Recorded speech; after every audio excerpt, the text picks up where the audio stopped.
আমার আজকে টাইমটা এখনো ঠিক হয়নি কটার সময় আমি জয়েন করব, কিন্তু আমি জয়েন করব বিজেপিতে, এটা নিশ্চিত আছে।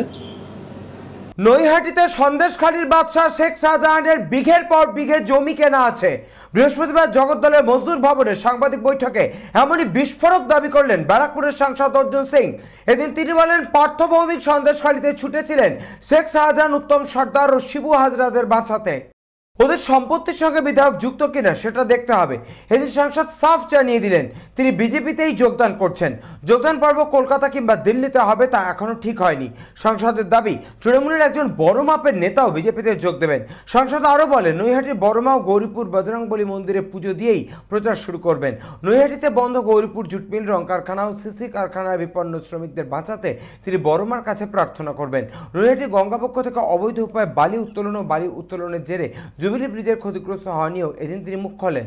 একটা আছে, কিন্তু আমি সন্দেশখালী শাহজাহানের কথা বলছি। সন্দেশখালী শাহজাহান আছে, আর যে ওর দুটো সাঙ্গপাঙ্গ ছিল কি শিবু, ওদেরও জমি নৈহাটিতে বিঘা পর বিঘা কেনা আছে, সবই ব্যাপার আছে। কে সাহায্য করলো কিনতে? আরে বিধায়ক ছাড়া তো ওখানে কেউ সাহায্য করতে পারে না। এখানকার তো রাজা, সব কিছু উনিই আছেন, তো উনার ছাড়া তো এটা সাহায্য হবে না।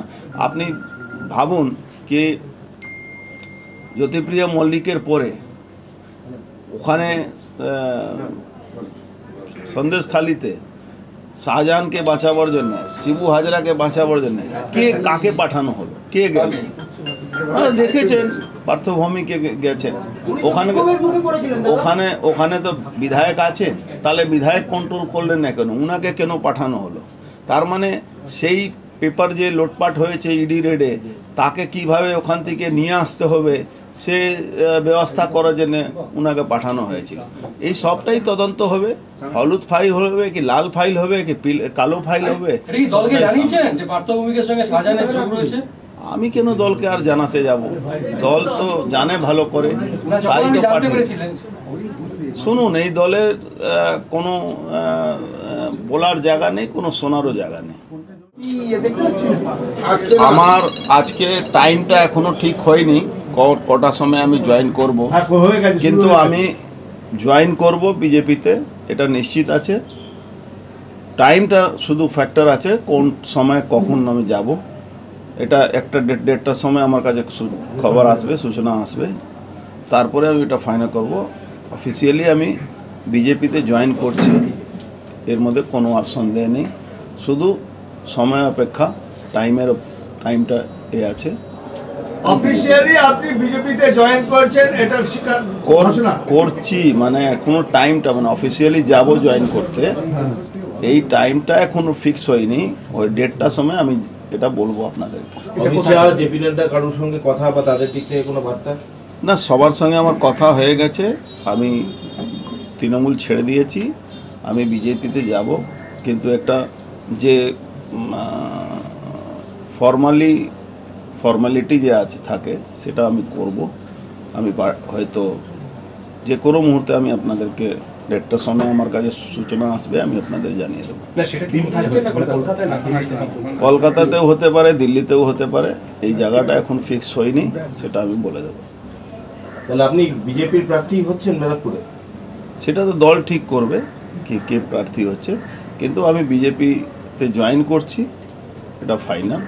আর কেউ জয়েন করে? দলের কার সাথে কথা হয়েছে? বিজেপির কার সাথে আপনার কথা হয়েছে? না, সেটাও বলা আমার পক্ষে সম্ভব নেই, কিন্তু আরও একজন কেউ বড় মাপের লোক জয়েন করবে, এটা আমার কাছে সূচনা আপনাদেরকে দিয়ে দিই। বিধায়ক? না, সে আছে বড় লোক, বড় ব্যারাকপুর লোকসভা কেন্দ্রেরই? না, ব্যারাকপুর লোকসভাতে তো অনেক লোক জয়েন করবে, ওটা নিয়ে কোনো সমস্যা নেই। এখানে অনেক পার্টির যারা তৃণমূল করতো, নেতৃত্ব দিত, তারা অনেকে জয়েন করবে।